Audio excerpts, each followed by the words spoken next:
Palagi kami i-complain dahil nga hindi kami sunod-sunod. Tapos Kain tayo.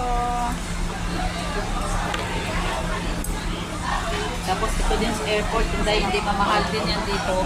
Pero mas mahal ang Starbucks dito. Oh, kape kami doon kahapon. Ay, nakakapi pala ako sa Starbucks. Nang maliit kami nakakagagan ng pagkakas natin.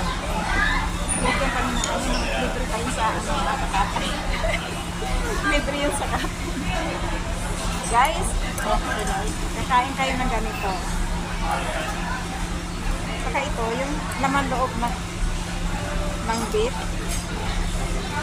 Grabe ang anghang nito. Ang dami yung rice ako. Ang sarap.